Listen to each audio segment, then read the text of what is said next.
présente les nouveautés de la semaine. On commence avec Rocketman. C'est un jeu de Martin Wallace, un deck building. C'est une des mécaniques qu'on adore beaucoup chez nous. On va l'essayer, on l'essaie en fin de semaine, c'est certain. C'est un jeu qu'il va falloir construire notre deck pour réussir des missions spatiales.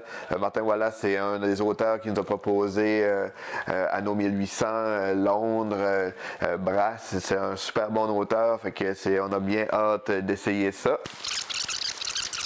On a reçu aussi World of Warcraft, War of the Lich King en français. C'est un jeu coopératif qui utilise le système Pandémie. C'est pas un jeu de Pandémie, c'est un jeu à part. C'est une boîte indépendante, mais c'est utilisé dans cet univers-là. C'est pour 1 à 5 joueurs, des parties de 45 à 60 minutes, 14 ans et plus. Ça a l'air super intéressant avec des belles petites figurines dans cet univers-là qu'on va attaquer là, le roi Lich. On a reçu aussi l'extension Tapisserie. C'est la nouvelle extension. C'est toujours pour 1 à 5 joueurs. Ceux qui ne connaissent pas Tapisserie, c'est ce jeu. C'était un gros jeu de développement avec des monuments, là, des super belles figurines de monuments là, déjà peintes. C'est un jeu assez varié, asymétrique avec plusieurs personnages, plein de façons de faire des points. On avait bien aimé ça. C'est une nouvelle extension qui rajoute des nouveaux monuments, des nouvelles civilisations, puis ça aide un peu à balancer le jeu d'une civilisation à l'autre qui se sont améliorées là, avec cette extension-là. On a reçu plusieurs nouveautés Djeko aussi. On a reçu Katudi. C'est un jeu pour 4 ans. C'est un jeu pour développer le langage puis le sens d'observation. Il va falloir décrire des tuiles pour aider à reconstituer là, des paysages. C'est un super beau jeu. On a reçu aussi Pimpon, qui est un jeu coopératif pour à partir de 3 ans.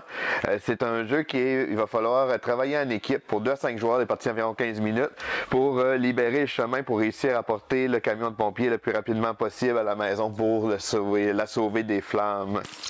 Dans Djeko toujours, un petit jeu d'économie. C'est un jeu à partir de 5 ans. Il va falloir apprendre à gérer notre argent. Et c'est sous forme de jeu de parcours. On va lancer un dé, ça va nous faire promener sur des cases, on va pouvoir faire certains achats. Puis il va falloir balancer notre budget là, pour réussir à gagner la partie. Nous avons reçu le tout dernier jeu de Flying Games. C'est la même compagnie qui nous a proposé Jurassic Snack, Jurassic Brunch, le jeu avec les poissons, je me souviens, le nom m'échappe. Mais c'est tout le temps des jeux à 2 joueurs, un peu de confrontation, un peu style jeu d'échecs ou de dames, plus simple. Ici, on retrouve, c'est un jeu de prise de risque. Il va falloir rassembler les fruits pour réussir à déplacer nos singes. Et puis c'est ça, c'est une petite dynamique de prise de risque, c'est pour 2 joueurs toujours, 7 ans et plus, les parties d'environ 15 minutes. Et nous avons reçu aussi le dernier jeu dans la collection Museum, c'est Museum Pictura. C'est un jeu, Museum, c'était aussi ce jeu-là. C'est dans le même univers, mais c'est 2 jeux complètement différents. C'est vraiment, c'est pas une extension, c'est vraiment un jeu à part. C'est un jeu de collection, on va collectionner différentes œuvres d'art. C'est un jeu très détaillé là, pour les illustrations. C'est pour 2 à 4 joueurs, 14 ans et plus, il est parti d'environ 60 minutes.